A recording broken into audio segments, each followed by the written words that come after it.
சைலண்டில் போடணும் இல்லையா நீங்கள் ஆனால் சைலண்டில் போடணும் சொல்ல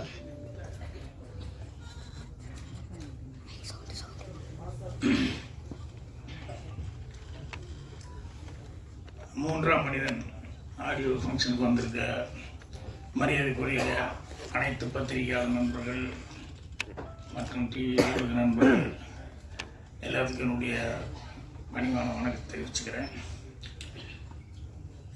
அதே மாதிரி இந்த படத்தில் டைரக்டர் ராம்தேவ் அவருக்கு உறுதுணையாக இருந்த தயாரிப்பாளர்கள் நிறையா டெக்னீஷியன்ஸ் எல்லாருமே அவருக்கு ரொம்ப ஹெல்ப்ஃபுல்லாக இருந்திருக்காங்க.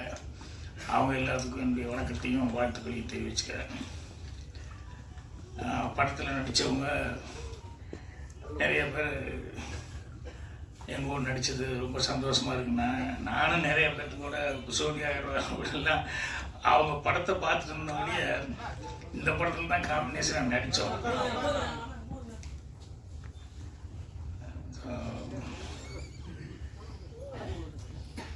இன்னைக்கு காலையில் இன்னும் இங்கே வந்திருக்க எல்லாருக்குமே நண்பர்கள் எல்லாருமே இதுக்கு ஃபங்க்ஷனுக்கு வந்திருக்கவங்க ராம்தேவ் சம்மந்தப்பட்டவங்க எல்லாத்துக்கும் என்னுடைய வணக்கத்தை தெரிவிச்சுக்கிறேன். காலையில் பேப்பர் படித்தப்போ ரொம்ப சந்தோஷமாக இருந்தது. என்னென்னா இந்த 2023 ஆண்டில் வந்து நல்ல பேர் வாங்கின டைரக்டர்ஸ் அப்படின்னு சொல்லி ஒரு பெரிய பட்டியல் போட்டிருந்தாங்க. கிடா டைரக்டர் வெங்கட், அப்புறம் நான் நடித்த டாடா அந்த படத்தினுடைய டைரக்டர் கணேஷ் பாபு, மந்திரமூர்த்தி அயோத்தி படம் பண்ணவர், அப்புறம் விநாயக் சந்திரசேகரன் குட் நைட் அந்த படம் பண்ணவர், விக்னேஷ் ராஜா போர்த்தொழில், ராம் சங்கையா தண்டட்டி அந்த வில்லேஜ் சப்ஜெக்ட், ராம்குமார் பாலகிருஷ்ணன் இப்போ பார்க்கிங்னு ஒரு படம், அப்புறம் அருள் செய்யன் அவருக்கு இப்போ அந்த படம் பண்ணியிருக்காரு, அப்புறம் ஹரிகரன் ராம்னு சொல்லி ஜோன் ஒரு படம், இப்போ 1000 பொற்காசுகள் ரிலீஸ் ஆகிருக்கு ரவி முருகையா. இவங்க எல்லாருமே இந்த வருஷத்தில் வந்து 2023 வருஷத்தில் நல்ல டைரக்டர்ஸ்ன்னு சொல்லி அறிமுகமானவங்க அப்படின்னு சொல்லும்போது தமிழ் இண்டஸ்ட்ரி இண்டஸ்ட்ரிக்கு ஒரு பெருமையான ஒரு சமாச்சாரம். ஏன்னா எப்பவுமே தமிழ் திரையை பற்றி சொல்லும்போது மற்ற லாங்குவேஜ் இருக்கிறவங்கெல்லாம் எங்கிட்ட நேரடியாக கூட கேட்டிருக்காங்க. என்னென்னா இங்கே தான் வந்து புது டைரக்டர்களை இன்ட்ரடியூஸ் பண்ணுறது வந்து தைரியமாக புது ப்ரொடியூசர்களும் வருவாங்க, புது இயக்குநர்களை அறிமுகப்படுத்துறதும் இங்கே தான் அதிகமாக நடக்கும். அதே மாதிரி மற்ற எல்லாருமே ஆர்டிஸ்ட்டு இன்ட்ரடியூஸ் பண்ணுறது எல்லாமே மற்ற ஊரில் எல்லாம் கொஞ்சம் யோசிப்பாங்க, வியாபாரம் அது இதுங்கிறதுனால கொஞ்சம் எதுக்கு எக்ஸ்பெரிமெண்ட் அப்படின்னு சொல்லிட்டு. தமிழை பொறுத்த வரைக்கும் அந்த எக்ஸ்பெரிமெண்ட் அப்படிங்கிறது பெருசாக நினைக்கவே மாட்டாங்க. அதே மாதிரி தமிழில் கதைகளே வந்து எக்ஸ்பெரிமெண்ட்டாக நிறையா கதைகள் வந்து பண்ணிக்கிட்டு இருப்பாங்க. ஸோ இத்தனை பேர் வந்திருக்காங்க கிடைச்சிருக்காங்கும் போது 2023 ரொம்ப சந்தோஷமான ஒரு வருஷமாக இருக்குது. இன்னும் அடுத்த வருஷத்தில் இதோட சிறப்பாக வந்து நிறைய பேர் வரணும் அப்படின்னு சொல்லிட்டு. ஸோ இதில் என்னென்னா நான் விமர்சனம் படிப்பேன், விமர்சனம் படிச்சுட்டு படத்தை பற்றி முடிஞ்ச வரைக்கும் சில படங்கள்லாம் பார்த்துருவேன், சிலது பார்க்க முடியாமல் போயிடும். பத்திரிகைகள் அவருடைய விமர்சனங்கள் வந்து இந்த படங்களுக்கு எல்லாமே ரொம்ப ஜெனுவனான விமர்சனமாக இருந்தது. எல்லாருமே வந்து அவ்வளோ நல்லா அப்ரிஷியேட் பண்ணி இந்த படங்களை வந்து அவங்களுடைய கை கொடுத்து அவங்களுடைய ஆதரவு தெரிவித்து நான் சக்ஸஸ்க்கு அது ரொம்ப முக்கியம். பத்திரிகையாளர்கள், ஊடக நண்பர்கள் அவங்களுடையது. ஸோ இவங்க எல்லாருமே வந்து கரெக்டான முறையில் அது ராம்தேவ் அவரை பற்றி சொல்லணுன்னா நிறையா சொல்லணும். என்னென்னா அவர் எப்படி ப்ரொடியூசர்களை பிடிக்கிறாருன்னு எனக்கு ஒன்றும் புரியல. அது ஒரு திறமை வேணும். ஏன்னா நிறைய பேர் வந்து அசிஸ்டண்ட்டு கூட சில பேர் இருந்தாங்க, இவன் நல்லா வந்துடுவான் அப்படின்னு நினச்சிட்டு இருப்பேன். வாய்ப்பு வந்தால் தானே நல்லா வர்றதுக்கு, வாய்ப்பு வர்றதே ரொம்ப பெரிய பிரச்சனையாக இருந்தது. அவன் எங்கே போய் யாரை பிடிக்கிறதுன்னு தெரியாமல் டெய்லி போகிறோன்னு சொல்லிட்டு இருப்பான். ஆனால் ராம்தேவ் பாருங்கள் ஒரு ஆளை பிடிச்சா பரவாயில்ல, ஒரு 3-4 பேரை பிடிச்சிருப்பாருன்னு அவங்ககிட்ட எல்லாம் வந்து எந்த அளவுக்கு நம்பகத்தன்மையாக அவர் நடந்துக்கிறது, பேச்சுவார்த்தைகள் இருந்தால் அதெல்லாம் அது எனக்கு ரொம்ப அவரை பார்க்கும்போது அதுதான் முதல்ல வந்து ஒரு டெக்னீஷியனுங்கிற முறையில் எனக்கு இந்த படத்தில் நீங்கள் நடிச்சு கொடுக்கணும் அப்படின்னு சொல்லி கேட்டார். சரி, ஒரு டெக்னீஷியன் அவரே ஒரு டைரக்ட் பண்ணுறவரே படமும் ப்ரொடியூஸ் பண்ணுறாரு அப்படின்னு சொல்லும்போது சரிங்க அப்படின்னா, அதுக்கப்புறம் தான் தெரிஞ்சது ஒரு வேஷம் போட்டு டக்குனு வந்து நின்னார். என்னது புதுசாக இருக்கு என்ன? இல்லை சார் அப்படின்னாரு. அப்புறம் பார்த்தா ரொம்ப முக்கியமான ஒரு ரோல் எடுத்துக்கிட்டார் அவர். அப்புறம் அவர் ஒன்று எழுதிட்டாருன்னா அதுலேயே நிற்பார். ஏதாவது சொன்னால் இல்லைங்க இது அப்படின்னா, இல்லை சார் இதுதான் கரெக்டாக இருக்கும் அப்படின்னா, அப்போ நமக்கு எக்ஸ்பீரியன்ஸ் இருந்தால் இது இவர்கிட்ட சொல்லி இருக்கணும். அப்புறம் கொஞ்சம் நேரம் கழிச்சு இல்லை அது கரெக்டு தான் சார் அப்படின்னு கொஞ்சம் லேட்டாக வருவார். இல்லைன்னா டப்பிங்கில் வந்து சொல்லுவார். அந்த மாதிரி அவர். ஆனால் அவர் கான்செப்ட் ஒன்று அவர் பிடிச்சிருக்காரு. அது ஒரு டிஃப்ரெண்ட்டாக இருந்தது அந்த கான்செப்ட் அவருக்கு பிடிச்சது. பிக்சர் ஓப்பனிங்லேயே நான் தான் பிக்சர் ஓப்பனிங்கே மேலே ஓப்பன் ஆகும். நான் டிவி பார்த்துருக்க மாட்டேன். இந்த அப்புறம் இவங்க அந்த டிவியில் வருவாங்க அவங்க குழந்தையோட. ஸோ எண்டு அதே மாதிரி வந்து அந்த படத்தினுடைய எண்ட்லேயும் வந்து அவங்க மேலே என் மேலே அவங்க மேலே ஃபினிஷ் பண்ணியிருப்பாங்க. என்னன்னா க்ரைமாக இருந்தால் கூட அதில் வந்து எப்படி க்ரைமை எப்படி கண்டுபிடிக்கிறாங்க அப்படிங்கிறதெல்லாம் வந்து அது நிறைய விஷயங்கள் அப்படி சுற்றி அப்படி வந்துக்கிட்டே இருக்கும். ஆனால் கடைசியில் அது என்ன அப்படின்னா அந்த ஒரு சென்டிமெண்ட் வச்சுருந்தார். என்னென்னா ஒரு இன்னசென்ட்டாக இருக்கிற பசங்க யங்ஸ்டர் அவங்க வந்து ஒரு தப்பு செய்யாத அவங்க மேலே தப்பு இல்லை, ஆனால் சூழ்நிலை அப்படி ஆகிப்போச்சுன்னு சொல்லிட்டு அவங்க இவங்களுக்காக தியாகம் பண்ண வருவாங்க. இந்த கேரக்டர் அவங்களுக்காக தியாகம் பண்ண வரும் அப்படிங்கிற மாதிரி சொல்லி பண்ணிவிட்டு அதுக்கப்புறமா வந்து அது என்னென்னா அந்த குழந்தைகளை வளர்க்குறதுக்கு அவங்க கஷ்டப்பட்டு அப்புறம் அந்த குழந்தைகளை எப்படி ஆளாக்குனாங்க அப்படிங்கிறத வந்து அதில் கரெக்டாக கொண்டு வந்து லிங்க் பண்ணி ஃபினிஷிங்கில், அதாவது படத்தில் ஏதாவது ஒரு மெசேஜ் இருக்கான்னு சொல்லி கேட்டோம்னா இல்லை நல்ல மெசேஜே இருக்குது அப்படிங்கிற அளவுக்கு அந்த கதையில் அதை கரெக்டாக லிங்க் எடுத்துகிட்டு வந்திருப்பார். அப்புறம் எங்கிட்ட அதாவது குறைச்சலாக பேசினார், குறைச்சலான நாள்னாரு. ஆனால் நிறைஞ்ச நாள் ஒர்க் பண்ண மாதிரியே வரும்போது நான் டப்பிங் பேசுகிறேன் தீரவே மாட்டேங்க டப்பிங்க. என்னங்க இது இவ்வளோ தைச்சிருக்கீங்க அப்படின்னா, அங்கே எடுக்கும்போது என்னென்னா கடன்னு அவர் ஷார்ட் பிரித்து வச்சுருப்பார் எல்லாம். அதில் ஏதாவது ஒன்று அப்படின்னா டிஸ்டர்ப் ஆகிடுவார். அது பிரகாரம் எடுக்கணும், அவ்வளோதான்.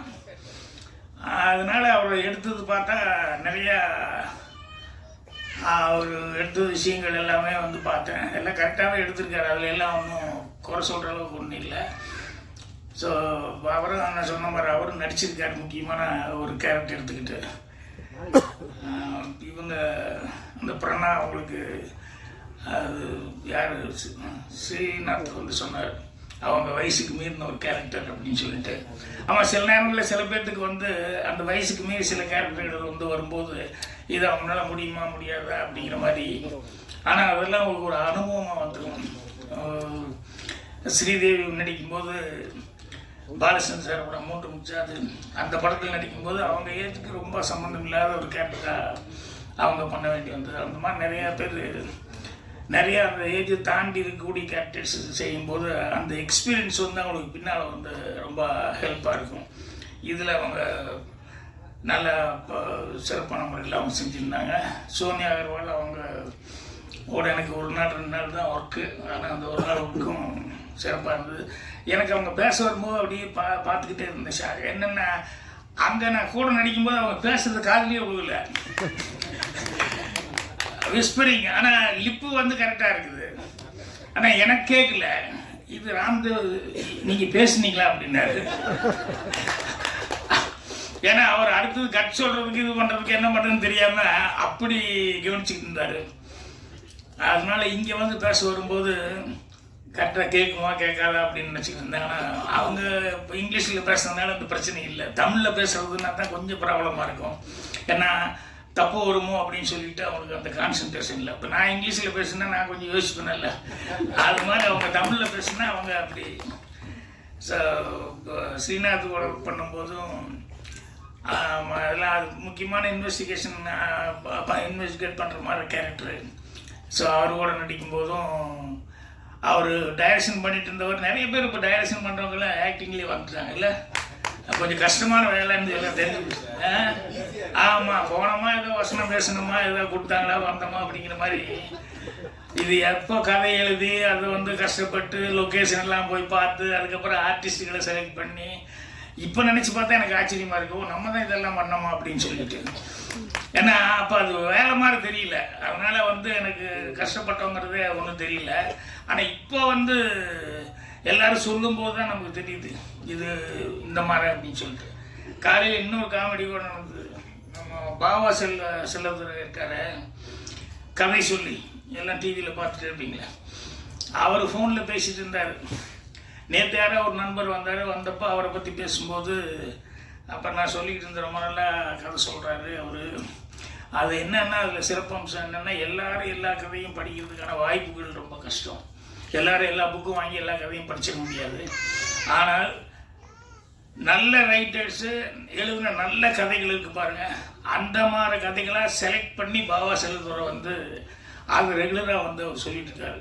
ஒரு 1/2 hour 45 minutes அவர் நேரேட் பண்ணும்போது நமக்கு உண்மையிலேயே அது மெயின் கதை என்ன அப்படிங்கிறத வந்து கொஞ்சம் கூட இப்படி எப்படி இல்லாமல் அது நல்லா உள்வாங்கிட்டு அவர் சொல்கிறதுங்கிறது ரொம்ப நல்லா சொல்லிக்கிட்டு இருக்காரு. அப்புறம் அவருக்கு நேற்று அவரை பற்றி பேசுனாலும் நீங்கள் ஃபோன் பண்ணார், பண்ணி நீங்கள் வரணும் சார் ஒரு தடவை திருவண்ணாமலைக்கு, இங்கே நான் கெஸ்ட் ஹவுஸ் எல்லாம் கட்டி வச்சுருக்கேன், எல்லாருமே டிஸ்கஷனுக்கு வர்றாங்க அப்படி இல்லைங்க, நானும் கூட கேள்விப்பட்டேன், பெரும்பாலும் ஆமாங்க உங்கள் டேரக்டர்லேருந்து மிஸ்கின்லேருந்து எல்லோரும் வர்றாங்க அப்படின்னு சொல்லிட்டு இருந்தார். அப்போ கடைசியில் ஒரு சொன்னார், என்னென்னா பாலுகாங்கன்ற கடைசியில் இங்கே தான் சார், அவர் கலரே இங்கே தான், அதனால் நீங்களும் ஒரு தடவை வரணும் சார். அது சொல்லிட்டு இதை சொல்லும்போது இன்னும் இவ்வளோ சீக்கிரம் கூப்பிட்றாரு அப்படிங்கிற மாதிரி நான் நினச்சி சிரிச்சுக்கிட்டேன். அவருடைய கதை சொல்கிறதுங்கிறது வந்து நிறைய பேர்த்துக்கு புக்கு படிக்க முடியாதவங்க எல்லாம், இப்போ பொன்னியின் செல்வம் வந்து அதெல்லாம் அன்னைக்கு வந்து அந்த கதையை படிச்சுட்டு அப்புறம் இப்போ படம் வந்ததுக்கப்புறம் பார்த்தோம்னு சொன்னோம்னா அந்த படத்துக்கு இன்னும் டெய்லி ஏதாவது ஒரு டிஸ்கஷன் வந்துட்டு இருக்கும். ஆயுத கரிகாலன் யாரு கொண்டாங்க, நந்தினி இருக்குதா இல்லையா, பலுவேட்டரை என்னாச்சு ஏதாச்சுன்னு சொல்லிட்டு டெய்லி டிஸ்கஷன். அதில் இந்த இது பார்த்தோம்னா ரொம்ப காமெடியாக இருக்கும். என்னென்ன யூடியூப்புகளில் வந்து பேசும்போது எங்கேயா ராமர் இருந்தார் அப்படின்னு ஒருத்தர் ஆரம்பித்தாருன்னா அவர் அதை பற்றி சொல்லிகிட்டே இருப்பார். ஆனால் பேப்பரை பார்த்தா 2000 கோடியில் ராமர் கோயில் கட்டிக்கிட்டு இருக்காங்க வந்து பேப்பரில் வந்து. இது மாதிரி ஒவ்வொன்றும் ஆரியர் என்ன இது என்ன அது என்னன்னு சொல்லிட்டு பார்த்தா நமக்கு எதை நம்புறது எது நம்பலை அப்படிங்கிற மாதிரி சில நேரத்தில் வந்து, ஏன்னா அவங்கவுங்க ஆர்குமெண்ட் அவ்வளோ கரெக்டாக இருக்கும். ஆனால் எல்லாரும் வந்து என்னென்னா இந்த இதை போய் சீரடி தானே அங்கே போய் இப்போ அந்த அகழ்வாரை அது பண்ணதுக்கப்புறம் வந்து எல்லாத்துக்கிட்டையுமே ஒரு நல்ல நமக்கு பழசு என்ன, நம்ம பூர்வீகம் என்ன, மனிதனுடைய பூர்வீகம் என்ன, தமிழனுடைய பூர்வீகம் என்ன, இதெல்லாம் தெரிஞ்சுக்கணும் அப்படின்னு சொல்லிட்டு எல்லாருக்கிட்டையும் ஒரு அலர்ட்னஸ் எல்லாருமே வந்து இது பண்ணுறாங்க. அதனால் நிறைய பேர் வந்து அதை பற்றி ஆராய்ச்சி பண்ணி வரலாற்று வல்லுநர்கள் அவங்க இவங்க எல்லாம் வந்து அதை பற்றி ஆராய்ச்சி பண்ணி நிறைய விஷயங்கள் சொல்லிக்கிட்டு இருக்காங்க. ஸோ அது ஒரு நல்ல எஜுகேஷனாக இருந்துட்டுருக்கு.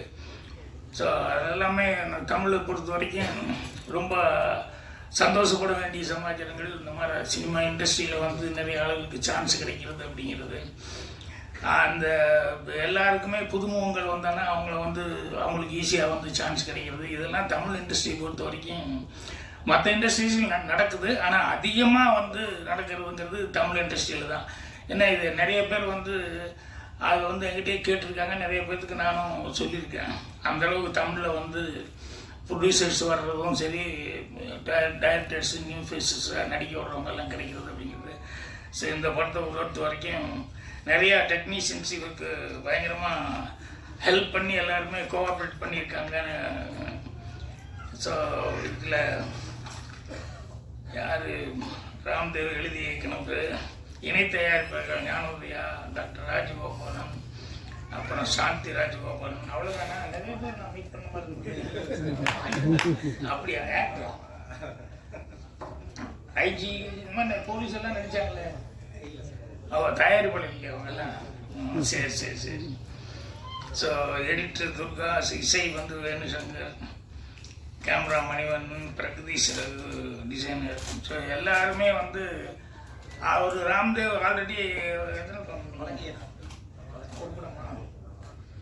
ஆல்ரெடி ஒரு படம் பண்ணியிருக்காரு. இருந்தாலும் இந்த படத்தில் வந்து நான் சொன்ன மாதிரி அவர் எல்லாத்துட்டையும் போய் பேசி அவரே எல்லா வேலையும், ப்ரொடக்ஷன் வேலையிலேருந்து எல்லா வேலையும் அவரே பார்த்துக்கிட்டு இருக்காரு. ஸோ அதனால தான் இத்தனை பேர்த்த வந்து சேர்த்து முடிஞ்சது. அப்புறம் ரெண்டாவது இதில் ரொம்ப அவரை வந்து பாராட்ட வேண்டிய ஒரு சமாச்சாரம் என்ன அப்படின்னா, படம் எடுக்கிறது ரொம்ப சிரமப்படுவாங்க, ஆளை பிடிக்கிறது. அப்புறம் படம் எடுத்துட்டு அதை ரிலீஸு கொண்டு வர்றதுக்க அது அதை விட பெரிய கஷ்டப்படுவாங்க. அந்த மாதிரி ஏகப்பட்ட படங்கள் தேக்கமாக நிற்கிது. இப்போ பாருங்க, ஆடியோ ஃபங்க்ஷன் வர்றதுக்கு முன்னாடியே பேப்பரில் அனௌன்ஸ்மெண்ட் வந்துச்சு, இதில் போட்டிருக்காரு தெரிவிக்கப்படும் அப்படின்னு சொல்லிட்டு. அந்த மாதிரி தேதியெல்லாம் போட்டு அனௌன்ஸ்மெண்ட் கொடுத்தாச்சுல்ல. அதான் 29 ரிலீஸுங்கிறது கொடுத்துட்டாங்க. இப்போ ஆடியோ ஃபங்க்ஷனுக்கு முன்னாலேயே அது பேப்பரில் பார்த்தோம்னே. ஸோ அந்த அளவுக்கு வந்து ஒரு விடாமுயற்சியாக இருந்து படத்தை தேட்டருக்கு எடுத்துகிட்டு வர்றது. ஏன்னா நிறைய பேர் ரொம்ப கஷ்டப்படுறாங்க. அட்லீஸ்ட் ஓடிடி பிளாட்ஃபார்ம்லையாவது கொடுத்தா பரவாயில்ல அப்படிங்கிற லெவலில் நிறைய பேர் இருந்துருக்காங்க. ஆனால் இவர் தேட்டரில் எடுத்துகிட்டு வர்றதுக்கு அவ்வளோ முயற்சி பண்ணி சிறப்பான முறையில் எடுத்துகிட்டு வந்துட்டார். ஸோ ரொம்ப சந்தோஷமாக இருக்குது. ராம்தேவுடைய முயற்சி விடாமுயற்சி மட்டுமே இல்லாமல் ஒரு சின்சியராக உழைப்பார். அது நான் சொன்ன கருத்து வேறுபாடுங்கிறது வேறு. ஆனால் அவங்க எடுத்துக்கிட்டதை அவங்க சின்சியராக, எங்கள் டைரக்டர்கிட்டே தான் நான் சொல்லுவேன், எங்கள் டைரக்டர் அவர் என்ன நினைக்கிறாரோ அது தீர்மானமாக போய் எடுக்கிறதுல இருப்பார். ரொம்ப சண்டை போட்டால் கூட சும்மாரியா அப்படின்லாம் சொல்லுவார். ஆனால் அந்த 7 மணிக்கு கரெக்டாக ஷார்ட் வச்சு கரெக்டாக எடுக்கணும் அப்படின்னு சொல்லிட்டு ஓபி அடிக்கிற வேலையே இல்லாமல், வெயில் வரல ஏதாவது ஒன்று மழை வந்துருச்சுன்னா தான் சும்மா உட்காருவார் ஒழிய ஒரு நிமிஷம் கூட சும்மா உட்கார மாட்டார். ஸோ அவர்கிட்ட அந்த சின்சியாரிட்டிங்கிறது வந்து இத்தனை வருஷமாக அவருக்கு பேர் எடுத்துருக்காரு அப்படின்னு சொல்லி சொன்னோம்னா, அவர் அந்த ஆரம்ப காலத்துலேருந்து உழைச்ச உழைப்புகள் அப்படிங்கிறதெல்லாம் இன்றைக்கெல்லாம் நினச்சி பார்க்கணும்னு சொன்னோம்னா அது ஒரு மிரக்கலான சமாச்சாரம். ஒரு 27 நாளில் படம் முடிக்கிறது, கம்மியான பட்ஜெட்டில் படம் முடிக்கிறது அப்படிங்க. இப்போல்லாம் எத்தனையோ கோடிகள்னு போயிட்டு இருக்க வழியே. அப்படியா? இவங்க அம்மாவும் அவங்க அம்மாவும் ஒரே ஊர் அப்படின்னு சொன்னாங்க. அதான் எங்கள் டைரக்டர் அவர் பண்ண படங்கள் அதெல்லாம் நான் கூட ஒர்க் பண்ணும்போது பார்த்ததெல்லாம் வந்து இன்றைக்கி பார்த்தோம்னு சொன்னோம்னா எவ்வளோ தூரம் அவரெல்லாம் ஒர்க் பண்ணார், கஷ்டப்பட்டார் அப்படிங்கிறதெல்லாம் வந்து, ஏன்னா ஒரு செகண்டு கூட அவர் ஃப்ரீயாக வந்து சும்மா உட்கார்ந்ததே கிடையாது. அந்தளவுக்கு அவர் வந்து சின்சியராக வந்து ஒர்க் பண்ணார். அதே மாதிரி வந்து ராம்தேவும் அவர்கள் கரெக்டாக பிளான் பண்ணிட்டாரு. அவர் என்ன நினைக்கிறாரோ அதை நினைக்கிறது கரெக்டாக எடுக்கணும் அப்படிங்கிறத கரெக்டாக அந்த டைமுக்கு வந்து கரெக்டாக கடை ஷார்ட்டெல்லாம் பிரித்து ரெடியாக வச்சுக்கிட்டு இருப்பார் எழுதி. அப்புறம் டக்குன்னு எடுத்து முடிச்சிடுவார். ஸோ எல்லோரும் 1 நாள் 2 நாள் எக்ஸ்ட்ரா, இவரை பொறுத்த வரைக்கும் 1 நாள் 2 நாள் 3 நாளையும் முடிச்சிருப்பார் நினைக்கிறேன். எக்ஸ்ட்ராலாம் ஆகலை இல்லை. ஸோ இது ஒரு பேப்பர் வந்துருக்கு. இல்லை உயர்நீதிமன்றம் என்னடா இது இவ்வளோ பெருசாக படிக்கிறதுக்கு இன்னும் டைலாக் முடியலையான்னு பிரியாவா தூத்துக்குள்ள அவங்க தமிழ் சுத்தமாக பேசி பண்ணிட்டு இருக்காங்க. ஸோ பத்திரிகையாளர் நண்பர்கள் படம் பார்த்துட்டு நீங்கள் என்ன நினைக்கிறீங்களோ தான் எழுதிங்க. என் படத்துக்கே நான் கேட்க மாட்டேன். படம் பார்த்ததுக்கப்புறம் நான் அங்கே அப்போல்லாம் மீட்டிங் படம் முடிஞ்சோன்னே நாங்கள்லாம் மீட் பண்ணிக்குவோம். அங்கே சினிமாவை பற்றி பேச வேணான்றோம், படத்தை பற்றி பேசாதீங்க, ஜென்ரலாக தான் பேசுவோம் அப்படின்னு சொல்லிட்டு. அது என்னென்னா அவங்க என்ன நினைக்கிறாங்கன்னா, ஒரு பாட்டு ஹிட் ஆகுது அப்படின்னு சொன்னோம்னா நம்ம கேசட் வாங்கி ஆடியோ அதை பார்க்கணுங்கிற அவசியம் இல்லை. சிக்னல் நின்றுருப்போம், பக்கத்து காரில் வந்து பாடிக்கிட்டு இருக்கோம்.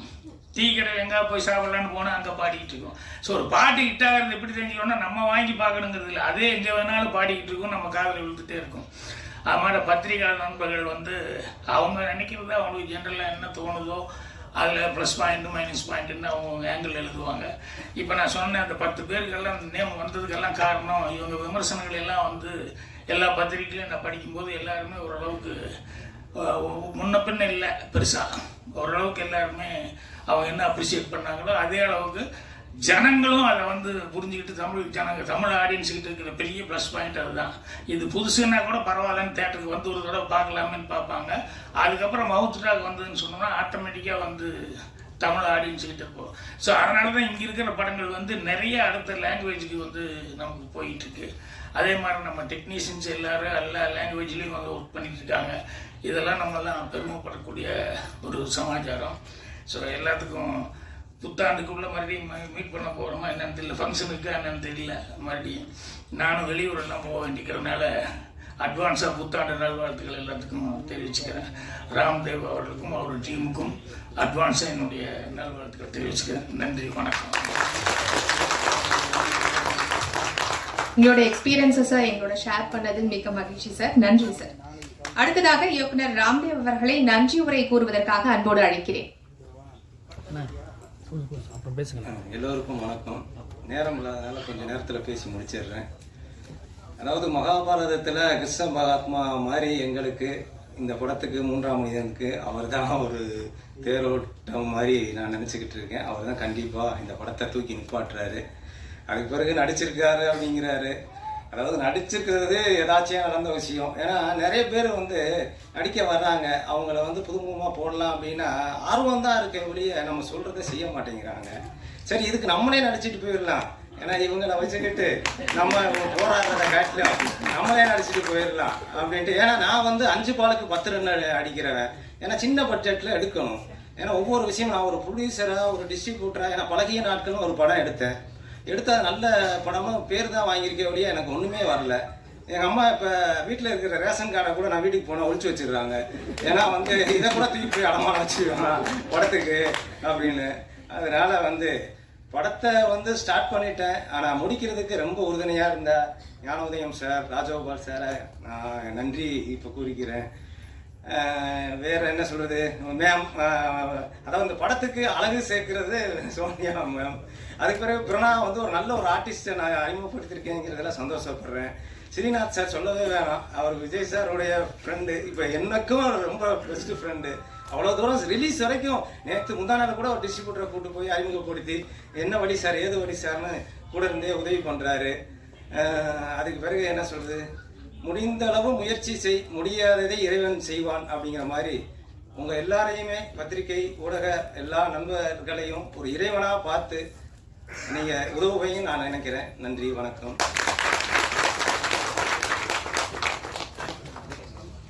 ஒரு போட்டோ சார்.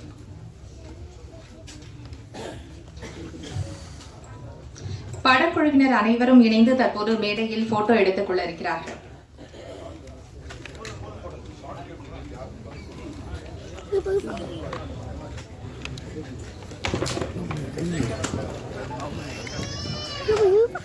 கையில்